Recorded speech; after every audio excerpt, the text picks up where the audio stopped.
Hello বন্ধুরা, মোহনার দিকের আরও একটি নতুন ব্লগে তোমাদেরকে অনেক অনেক স্বাগত। আর আজ তোমাদের সাথে একটা ব্লগ ভিডিও শেয়ার করছি। কেমন? আজকে এই যে দেখো, আমি বানাচ্ছি সুজির পিঠে। এগুলো হচ্ছে নারকেলের পুর ভরা সুজির পিঠে। আর এই পিঠের রেসিপিটা আমার চ্যানেলে দেয়া আছে, হ্যাঁ, চাইলে তোমরা দেখে নিতে পারো। আর আজকে আমি পিঠেগুলো বানাচ্ছি ঝাড়গ্রামে আমার বাড়িতে যাব, সেই জন্য আর কি। হ্যাঁ, আর সবার জন্য বানাচ্ছি ওই জন্য। আর অ্যাকচুয়ালি ভাইয়ের সঙ্গে দেখা করতে যাওয়াটাই মেন।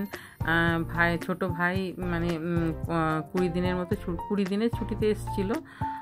তো একদিনই ওর সাথে দেখা হয়েছে, ওই মেয়ের বার্থডেতে। হ্যাঁ, তারপর আর দেখা হয়নি। তারপরে ও চলে যাবে মানে পরের দিন, তো সেই জন্য এত তাড়াহুড়ো করে যাওয়া। তো মেয়ে তো দেখো অফিস থেকে ফিরেই গাড়িতে চড়ে বসেছে, কারণ গাড়ি আমাদের মানে এসে গেছিলো। আর মানে সেইভাবে কি বলতো, গুছিয়ে আর আমাদের আসা হয় না, হুট করে মানে চলে আসা হয় আর কি। হ্যাঁ, আর রিক্সোনাকে আমি রেডি করে রেখেছিলাম, সেই জন্য তাড়াতাড়ি মানে বেরোতে পেরেছি আর কি। তা নাহলে ওকে খাইয়ে দাইয়ে মানে ওকে রেডি করে বের করানোটা মানে ভীষণ সময় লাগে, জানো তো।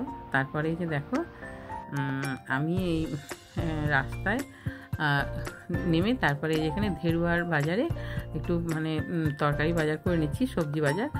আর এখানে কি বলো তো, সবজির দামটা বেশ মানে অনেকটাই কম। মেদিনীপুরে যেমন অনেক বেশি দাম, প্রতিটা জিনিসের মানে কি বলবো, অনেক অনেক দাম।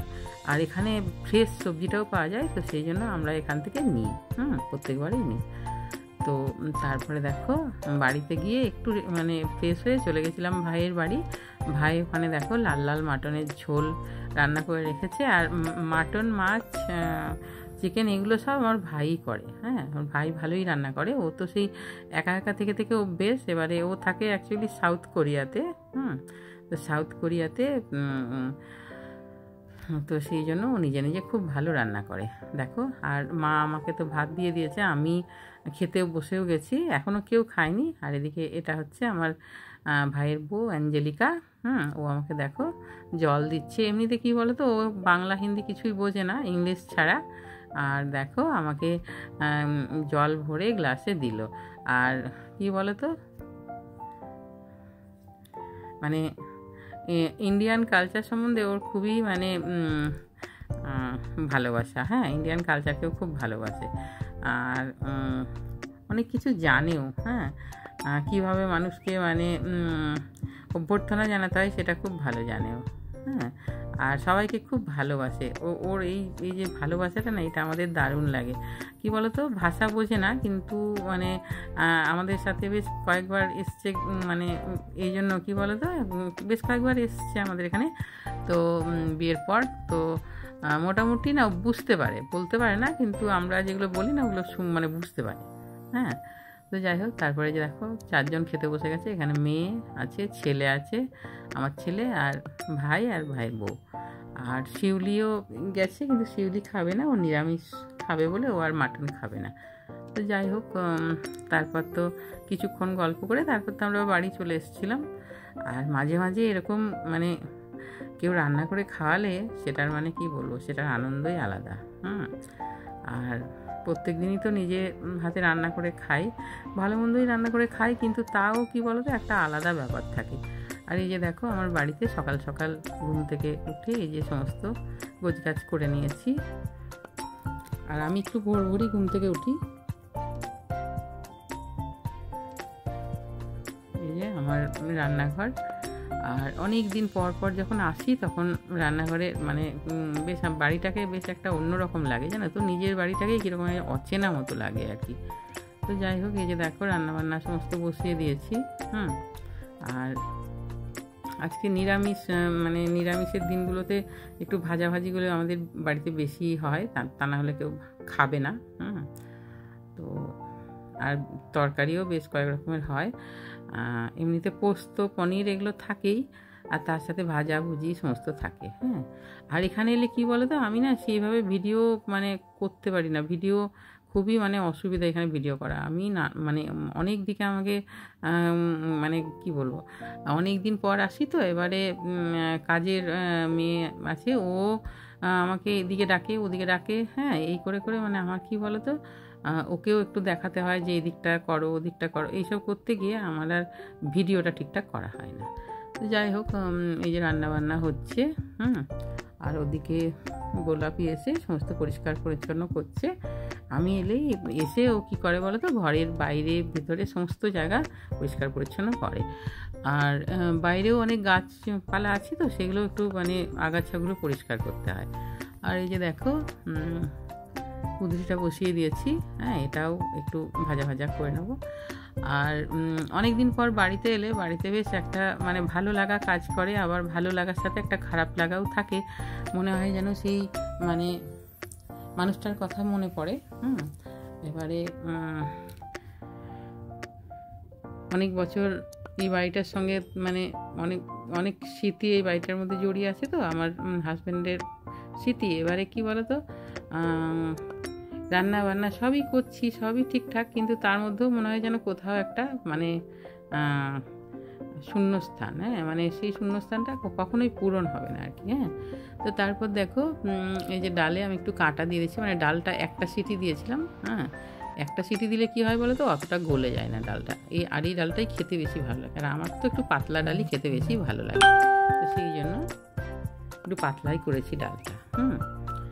আর আরও অনেক কিছু বানিয়েছি, তবে সেগুলো তোমাদের সাথে না কিছুই শেয়ার করা হয়নি, জানো। আমি বললাম না এখানে ভিডিও করার আমার খুব অসুবিধা, তবে এই কটা জিনিস মানে তোমাদের সাথে শেয়ার করলাম। আর এদিকে আমি আবার আলু বেগুন মূলো সমস্ত কেটে রেখেছিলাম, সেগুলো রান্না করে নিলাম। আর অনেক দিন পর পর আসা হয় তো ঝাড়গ্রামে, এবার কি বলো তো, মানে প্রথম প্রথম এসে কীরকম যেন অচেনা মনে হয় নিজের বাড়িটাকে, অথচ এই বাড়িটা মানে আমি আমার হাজব্যান্ড দুজনে মিলে প্ল্যান করে মানে বানিয়েছিলাম। হ্যাঁ, তো যাই হোক, সে তো মানে থাকতে পারলো না, আর আমিও এখন আর মোটামুটি এখন তো আমি মেদিনীপুরেই আছি, আমিও থাকতে পারছি না ধরো। তো যাই হোক, তারপরে এই যে দেখো রান্নাবান্না সমস্ত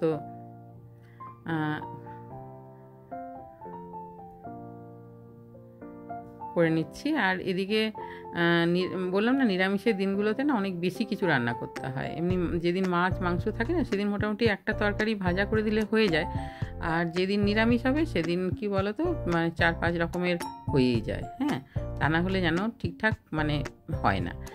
তো আর রান্না করতে তো আমার ভালোই লাগে, হ্যাঁ, অনেক রকম রান্না করতে ভালোই লাগে, তবে হ্যাঁ, তার সাথে সাথে আরও অনেক কাজ থাকে এখানে, যেহেতু এটা নিজের বাড়ি তো এখানে আরও অনেক রকমের কাজ আছে। তো আর বিশেষ করে এই অকেশনগুলোতে কী বলো তো, মানে মানুষটার কথা খুবই মনে পড়ে। হ্যাঁ, যে অকেশনগুলোতে ও বাইরে থাকতো, কিন্তু মানে এই কালী পুজোর সময় বলো দুর্গা পুজোর সময় বলো 1-2 দিন মানে আসার চেষ্টা করতো আর কি। তো যাই হোক, তারপরে দেখো ধনতেরাস ছিল তো সেদিন, তো শনিবার দিন ধনতেরাস ছিল, তো মেয়ে গেছিলো দেখো কেনাকাটা করতে। আমার আর যাওয়া হয়নি, কারণ আমি সোনাকে বাড়িতে রেখেছিলাম। ওকে নিয়ে সোনার দোকানে যদি কেনাকাটা করতে যাই না, তাহলে মানে ও কী বলো তো হুটোপাটি লাগিয়ে দেবে। আর মেয়ে যে দেখো শিব ঠাকুরের এই যে সমস্ত গয়নাগাটি কিনে নিয়ে এসছে, গয়না মানে শিবের সাপ, তারপরে বেলপাতা, ত্রিশূল, এইসব। আর শিব ঠাকুরটাও দক্ষিণেশ্বর থেকে এনেছিল, তো আমি বললাম যে কি, ও বলছিল মা কী কিনবো বলো তো, কারণ পুজোর আগে আগে বেশ কিছু কেনাকাটা করেছিল, তো সেই জন্য তখন আমি বললাম যে এই সব জিনিসগুলো কেনো। আর আমার কিছু কেনা হয়নি, আমার আর এখন এসব কিনতে ভালো লাগে না। সে অনেক বছর ধরে তো কিনলাম, আর ভালো লাগে না এখন। যাই হোক, দেখো এই যে মেয়ে এগুলো সব কিনে এনেছে, আবার এর সাথে কি বলো তো, একটা আবার গিফট প্যাক দিয়েছে আর কি। হ্যাঁ, গিফট প্যাকেটে কী আছে সেটাই মানে খুলে এখন আবার আমি দেখব। আমি অনেকবারই ধনতেরাসে কিনতে গেছি জানো জিনিসপত্র, কিন্তু আমাকে কখনো গিফট দেয়নি কিছু। এখন আবার নতুন করে এটা মানে শুরু হয়েছে আর কি, সব দোকানে গিফট দিচ্ছে। তো এই যে কী গিফট দিয়েছে সেটা দেখছি খুলে। হ্যাঁ, আর ভালোও লাগে কেনাকাটা করলে, যদি একটা কেউ মানে গিফট দেয়, সে যত দামেরই হোক না কেন, গিফট তো গিফটই। হ্যাঁ, তো এই যে দেখো এখানে একটা এই যে কাপের সেট দিয়েছে। হ্যাঁ, এই 6টা কাপ আছে, 6টাতেই তো সেট হয়। তো এই কাপের সেট দিয়েছে। যাই হোক না কেন, মানে বেশ ভালো লাগে। গিফট মানেই তো বেশ একটা মানে মজার ব্যাপার। আর সত্যি বলছি, আমিও অনেক কেনাকাটা করেছি এত বছর ধরে, কিন্তু আমি কখনো না গিফট পাইনি, জানো তো। আর এমনি অক্ষয় তৃতীয়াতে যেমন মিষ্টিটা পাই, মিষ্টির প্যাকেট, কিন্তু ধনতেরাসে কোনোদিন কিছু পাইনি। তারপরে এই যে দেখো সন্ধ্যের রান্না হচ্ছে, এখানে পনির হচ্ছে। হ্যাঁ, পনির দিয়ে ওই পরোটা হবে। তো পরোটার জন্য মেয়ে আটা ময়দা মেখে রেখে দিয়েছে। ওই রিকসোনাকে ঘুম পাড়িয়ে দিয়ে তারপরে ও গরম গরম বানাবে আর কি। হ্যাঁ, আর মিষ্টি আছে ফ্রিজে, এগুলো দিয়ে আজকে সন্ধ্যের খাবারটা খাওয়া হয়ে যাবে। আর আর আজকের ভিডিওটা আমার তোমাদের কেমন লেগেছে অবশ্যই কমেন্ট করো। হ্যাঁ, আর এই যে দেখো নারকেলের সন্দেশ, এগুলো হচ্ছে আমার বোন পাঠিয়েছে, আমার ছোট বোন। হ্যাঁ, তো এমনিতে তো আমি অনেক বানিয়েছি, তার মধ্যেও আবার পাঠিয়ে দিয়েছে। তো যাই হোক, আমার ভিডিও ভালো লাগলে অবশ্যই লাইক কমেন্ট করো। সবাই খুব ভালো থাকবে। দেখা হবে আরও একটি নতুন ব্লগে। বাই।